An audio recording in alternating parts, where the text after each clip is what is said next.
Hello, everybody. Welcome to the Championship Check-In podcast with myself, Benjamin Bloom, and the great Sam Parkin in the middle of chaos time. Sam, this is brilliant, isn't it? 3-game week taking us rounds 40, 41 and 42. Now, I was all over the title race yesterday, and you were at Coventry last night commentating for Sky Sports. So we are going to focus on the playoff race. So if you want to hear about the title race, check the other video from last night. And I promise we'll talk about relegation next week before Easter. Sam, quick reflections on Coventry versus Pompey. Late winner for Coventry. Puts them back into the playoff spots in sixth spot. Easy for me to say. Were they good value for it? Oh, probably not. Probably not. I think they improved greatly in the second half after Portsmouth probably shaded the first. They came out almost with the front two. Portsmouth caused one or two problems. Regan Paul hit the bar from a set piece, and it was a disjointed Coventry. The best player I thought for the home side was probably Radoni throughout the game. A lot of the game plan revolves around him. He is always kind of the first port of call when they're trying to build. They look for him into feet. He pulls wide. There's a great degree of flexibility about his game and his starting positions. He just goes wherever he pleases. So he had one or two opportunities in the first half, but yeah, in the main, Portsmouth were pretty impressive. And I think a reoccurring theme for Portsmouth fans would have been these okay away performances, maybe not getting the goal that they deserve for their performances, and retreat in second half and running out of steam and therefore getting anxious. And the flip side is Coventry are the masters of what they did last night. So I was going to start by saying they got out of jail. That would probably be too strong a phrase, but it required another late show, late goal. They are the masters. That's 6 now, 90 plus minutes, 12 additional points from these late goals. Are they all at the CBS, those late ones, Sam? I think so. Yeah, it seemed to be in my head, yeah. Well, my last time there was the Luton home game when they were 2-0 down and recovered to win 3-2. There was obviously the Bobby Thomas winner quite recently as well. He, again, was hugely threatening from set pieces, which is a reoccurring theme for them. And, yeah, just a brilliant story, a great game to be doing. Obviously, have friends in both camps, so I couldn't win and I couldn't lose last night, if that makes any sense. So I felt for my mates of a Pompey persuasion, but you can't not be, I suppose, elated or excited is a better word when that type of thing happens. Jamie Patterson, I knew at the infancy of his career. We were at Walsall together. Oh, really? I think a maverick, a talent. I'm sure he's got a brilliant CV of goals. And it was an amazing way for any game to finish. And being a Coventry boy, Coventry supporter, probably had given up hope maybe when he was in America that he was ever going to play for his hometown club. So that was a remarkable minute. And he's got real personality, I think, and character, which was encapsulated after the game and in the celebration. So a lifeline, because that would have heaped enormous pressure on the game on Saturday away at Hull, who are fighting for their lives. So had to win last night, I think, Coventry, and did so. And Lampard gets the plaudits. So our long play on Coventry, Sam, is that we've kind of both thought that they're going to get in there into the top 6, but we also both thought this is going to slow down now because they essentially played back-to-back Sunderland, Sheffield United and Burnley. They had a defeat against Derby before that as well. So it was 3 defeats in 4. They've beaten Pompey now. But I'm looking down at the fixture list, Sam. There's still a couple of head-to-heads in there. They play West Brom and Borough in their 2 remaining home games. And they've got to go to Luton, Plymouth and Hull. So they're either playing away at relegation-threatened teams or head-to-head playoff teams at home. I still think they'll get in there, Sam. They're in 6th now, 62 from 41. And we're looking at 69, 70, 71 to get in there. How are you feeling about Coventry as a playoff team? I had them 5th, to be honest. I love this stage of the season because I've probably read some comments from definitely Middlesbrough fans, definitely West Brom fans. Oh, Millwall after midweek as well. Yeah. Yeah. No, I'm saying I've read negative Oh, comments from Borough negative. I and thought you West. had 18 teams for your 4 playoff spots, yeah? No, I just love I think we spoke about this last season, how every defeat leads to absolute disarray, dejection. Oh, well, that's it then. That's pack Son. up then. Do you know what I mean? And we could be very much talking about Borough, West Brom as a Premier League team next season still. So Yeah. that's the game we all love. But yeah, it's difficult. You look 7th, 8th, 9th. I know I'm jumping ahead here, but you'd probably say that Millwall are the team with a bit of momentum in those three. Coventry, I mean, they're going to have to play a lot better. And I spoke about it last night towards the tail end of the commentary, and we're all so excited about Burnley against Sheffield United. But my goodness me, those 2 Coventry games against West Brom and Middlesbrough, they are mouth-watering potential shootouts. I don't like them away at Luton. I think that's a really tricky game. I think Plymouth they'll be able to deal with at that stage of the season, with Argyle probably destined to the League One football. Saturday's a big game, but they should get real elation from last night's victory. I want better from their forward players, though. Mason Clark again last night, peripheral. Sakamoto, Haji Wright, very quiet. Likewise, Colby Bishop at the opposite end. Not a great night for the strikers. But they got real quality, and Frank Lampard seemed to be really pleased with the recent performances. The last 2 or 3 games, he seemed to suggest that they'd been knitting it together better, patterns of play. Last night, it was a real struggle. And it was just that fitness characteristic. I think the crowd helped as well at the CBS. The crowd really get behind them late on. And it's not a fluke. They've done it so many times. It will continue to happen.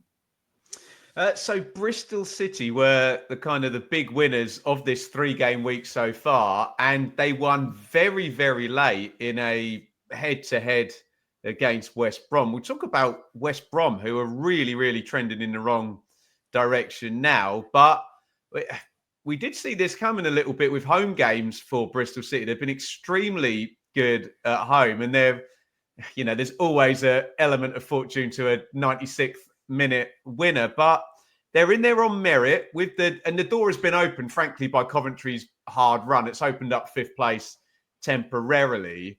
I'll just give you a bit more info before you. So QPR away, they've only got 2 home games left. If you're a Bristol City fan, you'd want it to be 3 home and 2 away now for the last 5. They've got Sunderland at home in the next game, which is tricky. Then it's Luton away. Luton are going to have a say in the playoffs, aren't they? Leeds away. Leeds might be shooting for promotion on that Monday night, 28th of April. And then home to Preston. It's not a straightforward run-in, but they're a hot hand at home, and they don't lose very often, Bristol City. What are your thoughts at the moment, Sam? Well, I think Bristol City are what Coventry were a month ago, which just completely encapsulates what the Championship is. And you're a fool to make any form of prediction, which we will be doing in about 15 minutes' time. But they're brilliant at the moment. Liam Manning deserves an awful lot of credit. I'd written them off on February the 9th when they lost at home to Swansea, if you remember. Yeah, I thought that was the day that Swansea kind of cemented their route to survival, and the day that cemented Bristol City to another year in the Championship. So to dust themselves down and win 6 and draw one of the subsequent 7 home games is brilliant. Incredible.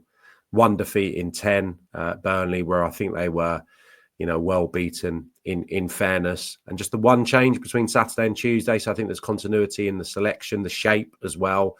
And let's not forget that this is a team, I think, that have changed mid-season and gone from being a team that wanted to dominate the ball to being a little bit more open and a little bit more direct and probably a little bit more risk-taking. And it's, I think, giving the supporters a better bang for buck. I think they're enjoying it. And they seem to be showing an ability to grind out games a la Coventry as well. And it's not a characteristic I would probably associate with Bristol City over a long period of time. So this is a a really come stand up and take notice victory, helped by Malumbi's sending off, I think, because Bristol City lost their way after West Brom scored, and it gave the impetus back to the home side to go and win it, which was a bit of a horrible moment for Griffiths, the goalkeeper, who I really like in goal for West Brom, but yeah, not one I want to see again. And like Coventry, brilliant celebrations, loved it. Yeah, loved it. And yeah, let's not go into it on this platform, but yeah, it's been obviously a hellish time for Liam Manning. So I think everyone can say that was a lovely sight, seeing him celebrate with his staff. A moment like that was great, and they'll be hoping for plenty more of that in the days and weeks to come. I clicked on Tony Mowbray's interview on YouTube, and the top comment there was, "This feels a little bit like Steve Bruce all over again." And I kind of thought, that's not fair. And then I thought about it, and I thought, I don't know, because obviously Steve Bruce came into West Brom, didn't he, as this experienced, kind of wizened manager, and just couldn't win for love nor money, and kept having to come out, and then the fans turned against him. And West Brom is a horrible run at the moment. And I will say, I'm sure self-aware Bristol City fans will admit that, Coventry, recent poor form, Middlesbrough have been so inconsistent. West Brom, and I found a number, Sam. Do you remember they had the real hot start to the season? I think they won 5 out of the first 6 under Carlos Corberon.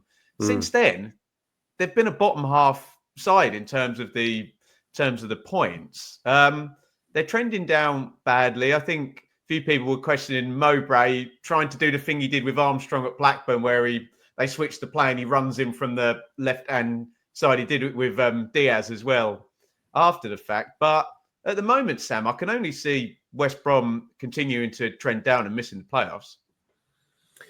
Yeah, and I think it would be amiss of us not to say that we anticipated them improving greatly as an attacking team.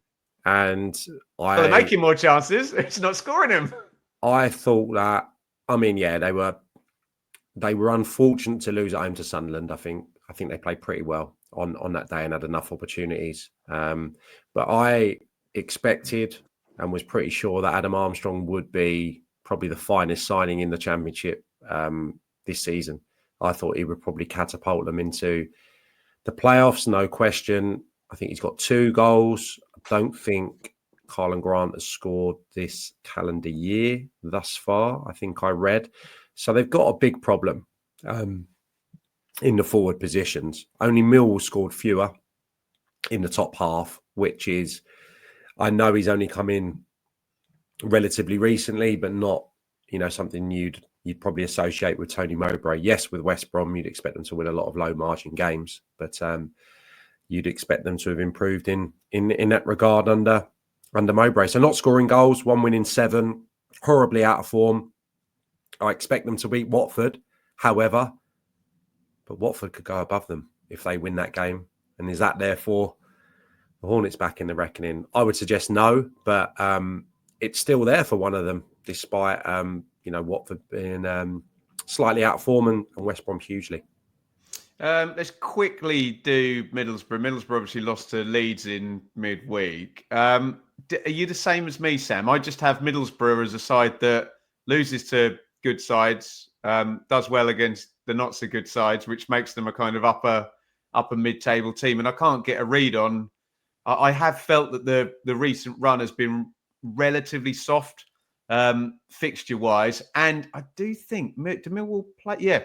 Millwall Middlesbrough on Saturday. So you could, what's goal difference? Okay, they're not going to overtake them, but you could have Millwall tied up on points with Middlesbrough if that goes that way. I know we'll come on to the predictions, but do you just want to quickly touch on Middlesbrough and the Millwall fans, fair play, are very excited after going away to Bramall and beating Sheffield United the other day. Yeah, I mean, you look at the statistics in this game, 17 shots, Middlesbrough, just the 2 on target. Bergsog was errant, Sam.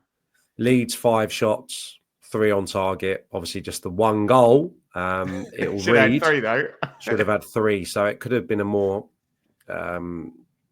handsome victory for Leeds on the night. I think that one of Middlesbrough's issues is clearly that final little bit, the end product, despite Conway getting that wonderful goal at Ewood Park relatively recently. I'm not convinced by them as an attacking force. Iheanacho, I've always liked as a hold-up player. I think he's a really clever player, but I don't think he brings an abundance of goal threat.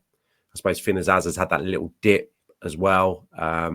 Still joint top for goal contributors in the whole division. Yeah, I was going to say a month or two ago he had that dip, which found himself out of the side. But he's, I suppose, taken the lion's share of that pressure and done really well with it. So he'll have to have a strong end to the season.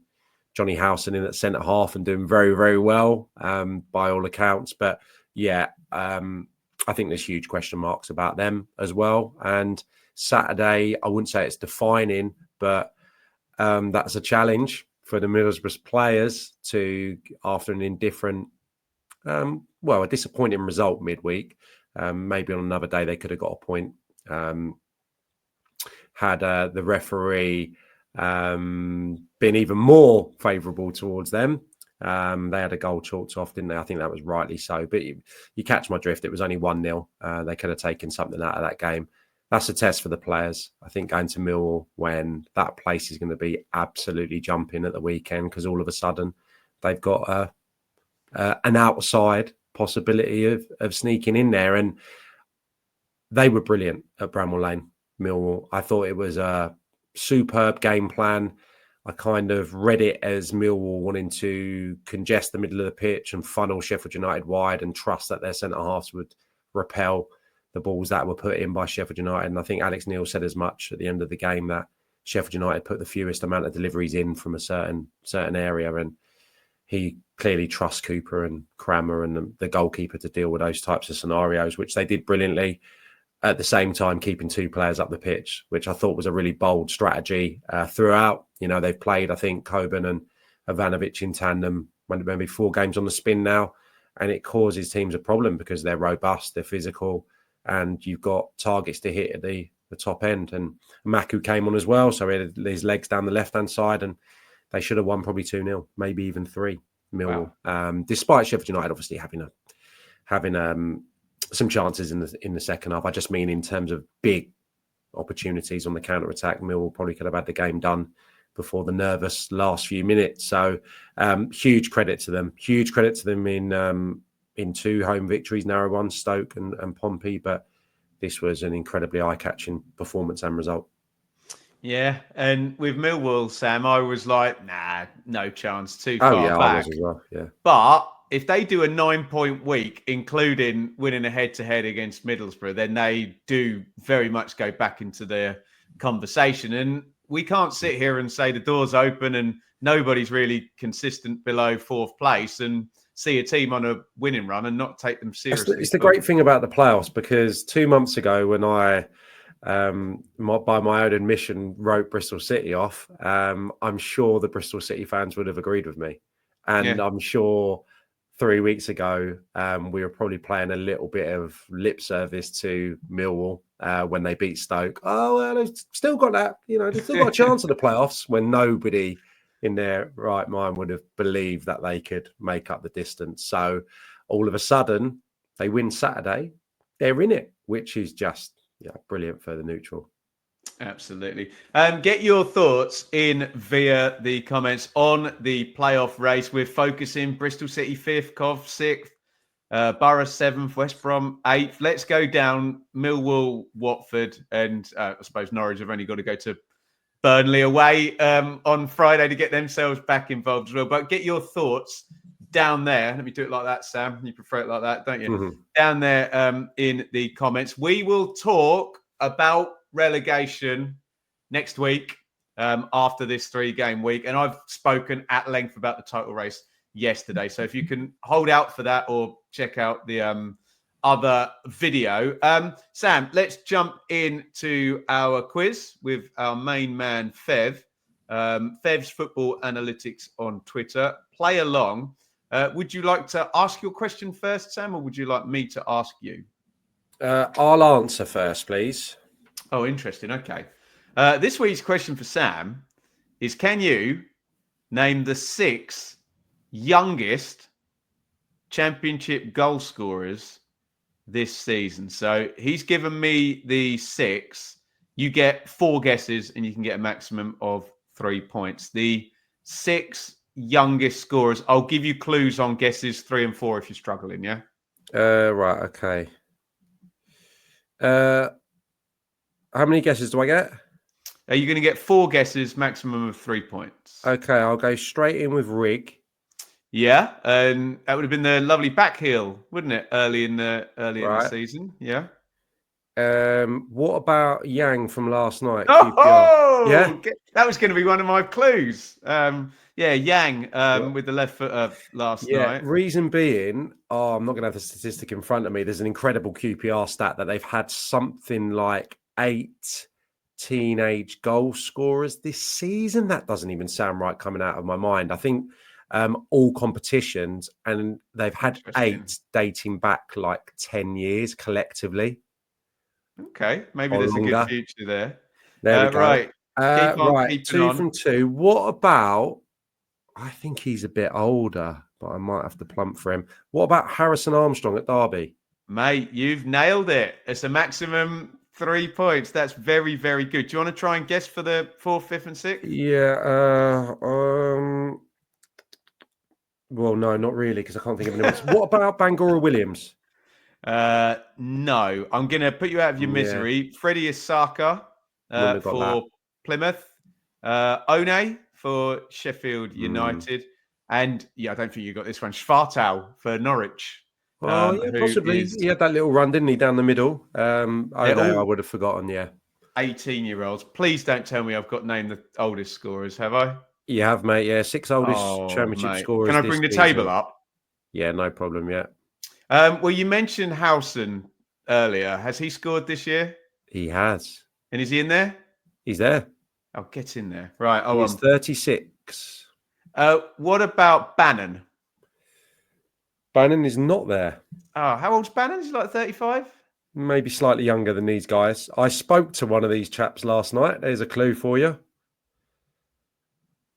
Hold fire, because I think Ashley Barnes has scored for Burnley, hasn't he?